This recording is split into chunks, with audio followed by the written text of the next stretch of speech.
They're good ears. Praise the Lord. Wow. So nervous right now. I'm racing. I had like battles, but should I go talk to these people? My brothers. Sit there and do nothing. I had to do something. I feel so convicted. I come from a family of 5. I'm the oldest out of 5. I'm like, I suppose I'm pretty bossy. Telling like, I thought I was very self-righteous. I was going out of my own righteousness towards like my younger brothers, especially to the ones second to me. It came to a point where we don't talk. You know how pride is so hideous and ugly, it tears family apart. It really does. It's very destructive. Like he has his own pride, I have my own pride, and yeah, like I don't know. Yeah, so I'm just trying to reconcile with my brother. Like even like walking like with the Lord, I still have like I'm with the Lord now. I've got this biblical pride and spiritual pride came to me, like even like talking to my mom, like without realizing. But I suppose like that comes to like learning and having balance and whatnot. Because like yeah, like I had so often like I'll come and visit my mom, and you know, because sometimes I do miss them, and often I'll go and visit them and now and then just to show fruit and whatnot, and then we'll get into a confrontation because my mum is a staunch Roman Catholic and she has her own belief, and I'll start throwing like biblical verses from the Bible, and like, you know, not knowing that like oh well, I could be hurting my mum, or I could, but yeah, it all comes to like balance, I guess. Like I'm still learning. I'm even coming here, like studying in front of you guys. Like it's so hard, but like, you know, this is a humbling experience, just having to talk in front of you guys. Because, you know, like it's the only way I could actually grow in Christ. You know, and I want to encourage myself and also encourage you guys to grow in Christ, because that's where we're actually here together, like as one body, one family, one mind, and you know, just to serve Christ, like in the fullness of Christ. Like I go to my family, and like I just want to show love to my brother. Like my relationship with my brother and my family has actually changed. Like my brother doesn't even talk to me before, but you know, it's right now, like it's getting there. You know, it'll take time, but I guess there's patience and long suffering, and like I've shown like great love to my family, and every time I come, like you know, it's not the love from me, but you know, the love from Jesus that manifests through me, and you know, just to share the light and the love to my family. You know, like it's nice. Like it's nice to be walking in Christ and just understanding, you know, our identity in Christ, and you know, and showing that to our family. You know, like I come to my parents' house and see my niece, but you know, she's so smiling and that, you know, but that's why, you know, walking in Christ, you know, just gotta give it out there and just, you know, just love them. Yeah, so the healing's there, and it'll come eventually. Amen. Hi, family.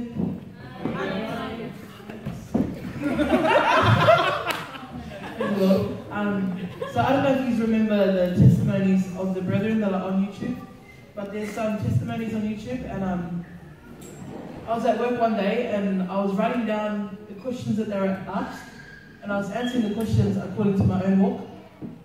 I wasn't preparing to get into it or anything, it was just, I just wanted to try it out. But one of the questions that was on the interview was,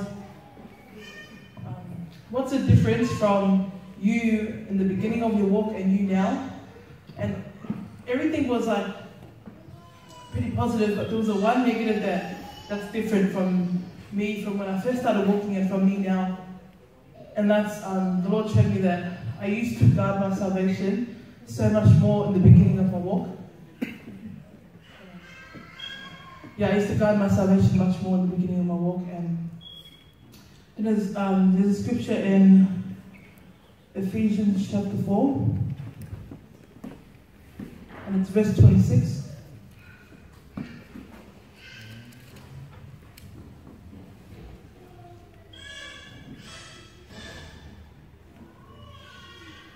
And it reads, "Be ye angry and sin not, let not the sun go down upon your wrath." And I took that scripture in the beginning of a walk. I took it so literally, like if I had something against anyone, before the night ends, I'd have to approach you and just share with you. Like, even though it killed me, I'd have to do it because that's how I wasn't, like, in the beginning of a walk. I want to, like, because I don't want to die with bitterness, or, like, you know, because you can die in your skin. And I didn't want to die, like, having all this stuff in my heart, because I know it won't make it into the kingdom of God. So I would always, before the night ends, if I had anything against anyone, I'd be like, "Can I talk to you later?" And then I'd run away and I'd be like, "Oh my gosh, I just told them." And then they'd approach me later and they'd be like, "Oh, you wanted to talk?" And I'd be like, "Oh, okay, yeah." And then I'll just have to spill the beans because I've already told them. Anyways, so that's what it was for me, like, and that's what I had, that's what was different from me then and from me now, that I came to a point where I learned how to fight. But before that, I'd always be coming for prayers, and it's not an embarrassing thing to come for prayers. It's not a shameful thing. You're not weak when you come for prayers. That's what the body's for. The body's here for when you need prayers. They're here to stand in the gap for you, and it's not, "Oh, I'm weak," or like, you know. And so that was a major difference. When I learned how to fight, I stopped coming for prayers, even when I really needed prayers. And I'd sit there and I'd be like, "I'll fight it off myself. I know how to fight. I've been well equipped. Like, I can fight for myself." But that was just an encouragement to share that if there is someone, and there is someone, like, that I never like talk to, but praise the Lord. So if there is someone, it's an encouragement. If there's someone that you need to talk to, it's not an embarrassing thing to pull up your brethren, because we love each other. Like, you know, like, at the end of the day, we fight for each other, and not to be ashamed. If you do need prayers, come up for prayers, and just expose the kingdom of darkness. It's not a shame on you or shame on you, but we're exposing the kingdom of darkness, and we're going to stand in unity. Praise the Lord. Praise God. Awesome testimonies. It's cool. I remember when we did a study on confession at the hall in Big Room. And then so it was good because it's very convicting. And then I remember walking out to the car park in Big Room, and then I seen like one-on-ones everywhere in the car park, everyone confessing to each other, like, "I had goodness towards you." It's been about 3 years. Like, oh, should have done this study earlier. So it was good. And so I think everyone kind of waited for that moment to get convicted or whatnot. But after it, there wasn't much. Maybe everything came out at that time, but you know. One thing that I do want to hit on is how you can ignorantly empower pride in someone. So, like, comments that you make. Like, something that was brought to remembrance, like what Essie was sharing with the tools thing.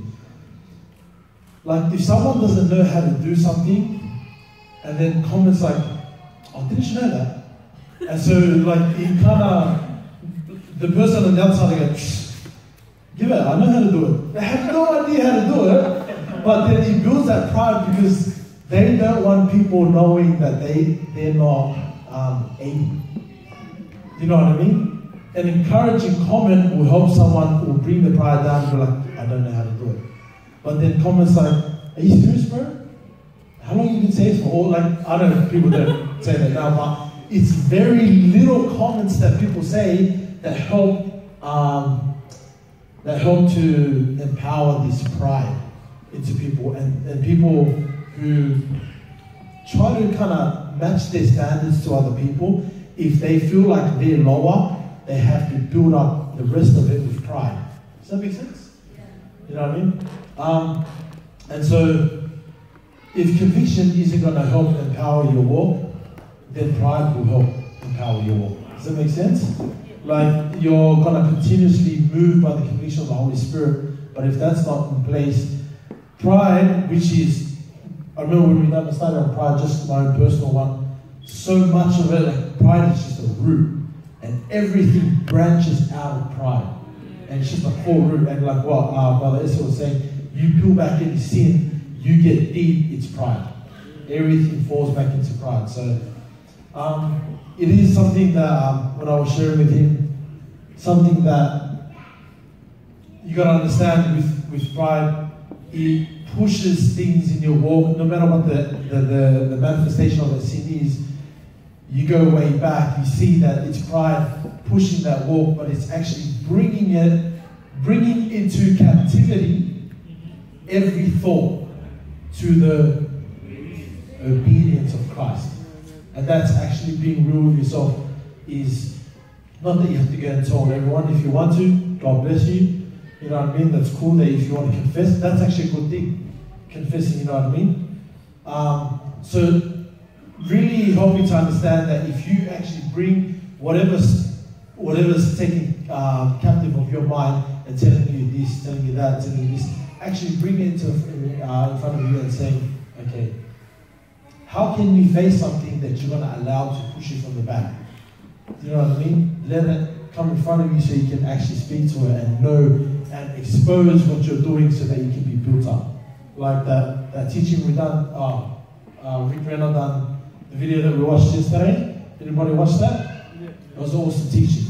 The fortress, the Greek words he used. You gotta watch it for yourself. But let that be your empowerment, not pride.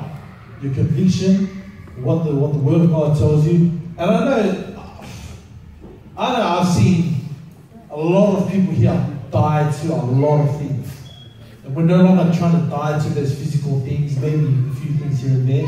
But we're trying to die to the spiritual pride of even knowledge. You know, knowledge will bound you, but your understanding will set you free. That's what happens. Like when you get a revelation from the Lord, you can read the Bible all you want, but until you go through an experience, then you'll start to actually grasp the understanding.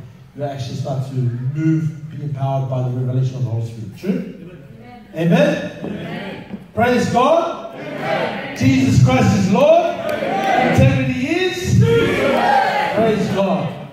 Praise the Lord. Well, when did you get this study? Just to go to the teaching. Did you tell anyone? It's amazing. I was watching Rick Renner this morning. I don't know what the Lord's doing, but every time I watch something or talk to someone about something, someone comes up with exactly the same thing to confirm the message was 100%. Amen? And that's not giving you pride, that's...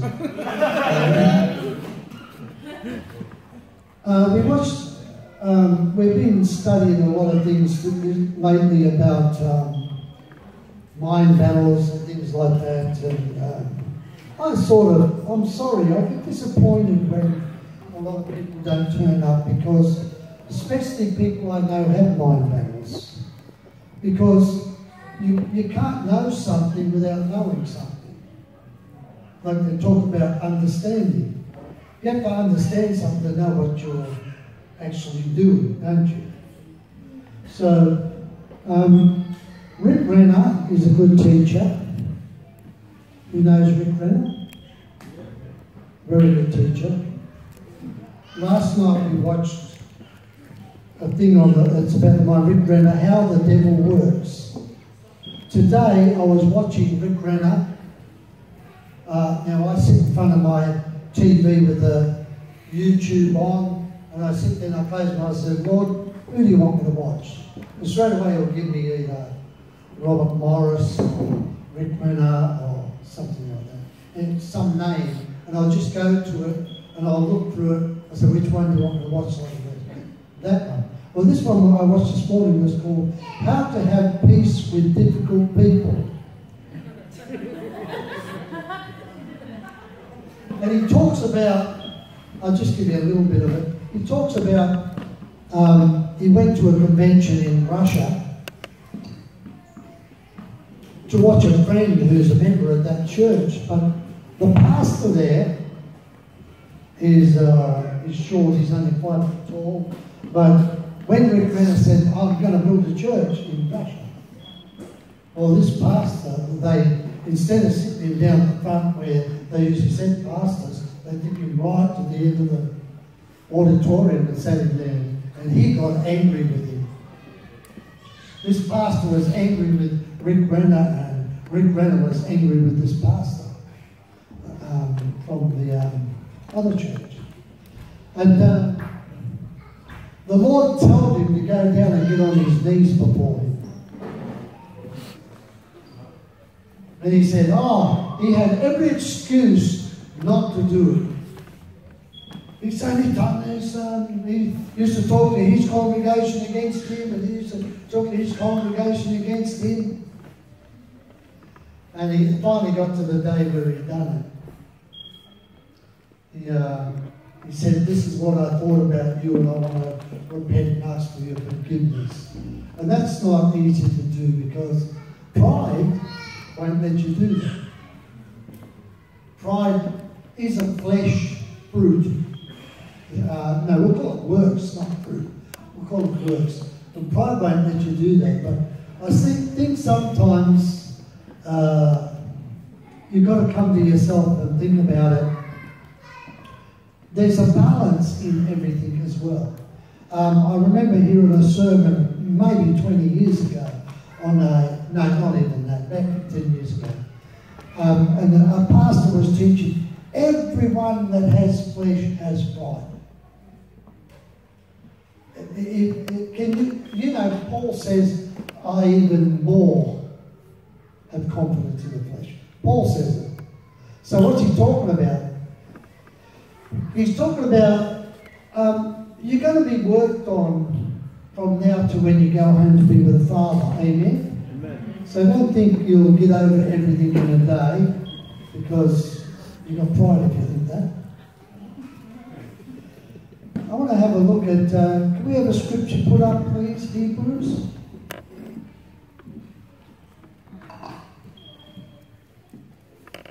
Hebrews 10:35.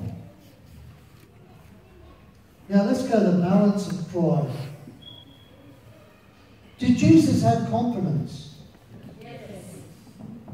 Did he put himself in a high place to the point where he got pride? He never had pride, amen? Right, but he had confidence. Cast not away therefore your confidence, which has great recompense of reward. Don't lose the balance. Like, if you think coming up here and sharing is pride, you're wrong. Who got edified by what happened today? You see what I mean? So don't ever think humbleness is just sitting on your backside. It's not. Because if you're that humble, Jesus said, whoever confesses me before men, I too confess before my Father, which is in heaven. So never sit back and don't think you can share something. Amen? And what we found is Apostle Tui even was telling, when he first got behind the mic, he was quite nervous. So was I when I was asked to preach in churches. You get pretty nervous. But after you've done it for a while, it's okay. It's the same with sharing in the streets. After you've done it for a while. Don't ever think when you know the word and you're preaching the word, and the Lord could be leading someone into what to preach. Someone might preach something that you don't preach, because you don't want to preach it, because you're trying not to offend people. But some people need to be offended. Jesus Christ offended people. Not all people. He loved people as well. So don't forget to draw that balance in what you do. How am I going? All right? Have a balance in what you do. Don't lose your confidence. You're children of God. Lift up your head, lift up your hands and hang down, he says. Don't walk around as if you're defeated in everything. But what I'm saying is, the pride is when you think you know everything. Let me show you something. Put yourself in my shoes. No, they probably wouldn't fit you. But I'm started as an evangelist. I'm told I'm a pastor by pastors, African pastors. Then I'm told I'm a prophet. Then I'm told that I'm a father in the faith. Then I'm told I'm an apostle. Okay?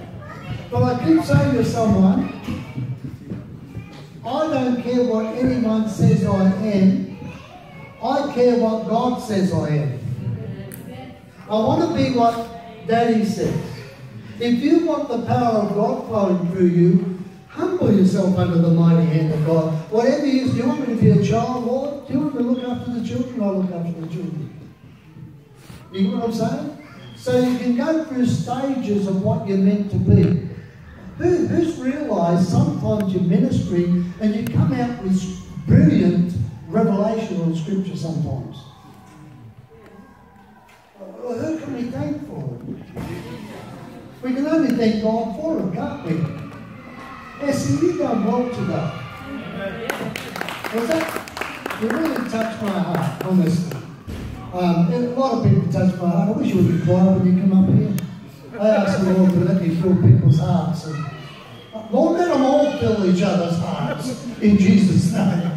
Because it really touches me. When I feel someone's really hurt inside or something, you just want to hug them and pray for them and hope they rise from the dead, whatever, you know.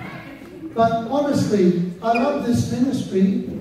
And I really pray that you love each other. And I really pray that you've got grace. No one's going to be perfect straight away. Amen? I always say this. You look at the disciples. Were they perfect straight away? No. The Lord's still leveling out the old one. Amen? Don't look at me because I'm older. Right? Don't mean that. We had a good day? Do you know what? Let's repent. I don't know what you do, but I repent quite honestly. But I just want to repent to you if I've offended any of you. My intentions aren't to do that. I've always asked the Lord to make me straight. You got a problem, I'm straight with it. I'm not going to go around the bush and tell you 1,000 things for one little thing and say, no, that's wrong. So, if I've offended anyone, please forgive me. And I definitely forgive you. Many of you I've forgiven and forgiven. And anyhow, but we've got to get there, haven't we? We've got to be Christ-like. But I still want you to look at the authority of Christ too. You have authority as well. When it comes to the demonic realm, you have authority. You need to learn to fight. Don't stay that humble where you don't do anything at all. Be occupied in Christ. Amen?